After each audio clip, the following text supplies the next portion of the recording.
Okay, today we have the 1960s space robot, the battery operated version made by Yoshiya in Japan. It operates on a single D-cell battery.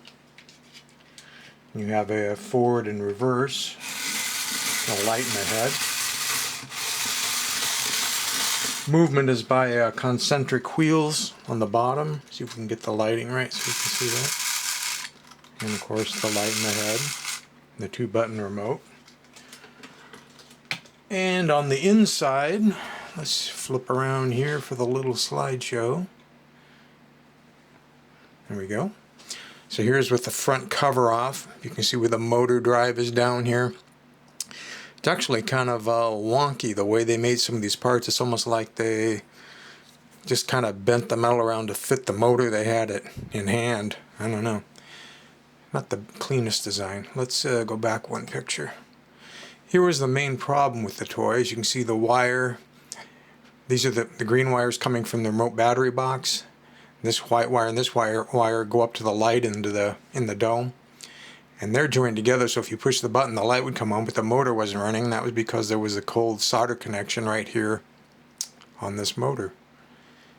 So, and there was also a similar cold solder connection in the remote battery box, which I didn't take a picture of. It's a close-up inside the head. Another picture of the gearbox motor assembly. At least they're all metal gears. Comes out of the crown gear. This gear ends up driving the spinner up on top of the head. I'll do a, I guess we didn't do a close-up of that, did we? Let's, you can see the top of the head's got a spinner that spins around in there. And what else have we got here? Just another angle of the gearbox. You can very clearly see the concentric wheels that drive the robot. You can see the Japan mark. So here you have the front, and it's held onto the body with these tab points, and then these side pieces which tab on. There's another shot of the parts. Here's where I had put in replacement ear hoops. It was missing the ear hoops.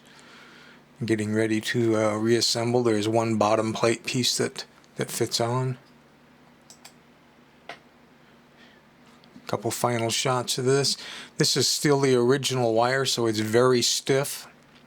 I'm trying not to bend it much because I don't want it to crack and break. I think it's worth more still having the original wire rather than replacing it with some other wire that isn't going to be an exact match. It's kind of interesting where they put the restraining nut and how they threaded the wire. You're going, well, why don't you just move the wire the other side of the wheel? Well, because then it'll probably get stuck in this crown gear and get chewed up. They could have put the knot closer to the hole, but they put it here where it'll catch on the axle. So it doesn't really matter. At least it offered strain relief from tugging on it. And these are just pictures of the robot together, which are kind of pointless since you just saw the robot operating. But just in case. So I think that's about it. That would be the battery operated version of the Space Trooper, an original one, 1960s. It's a pretty good runner.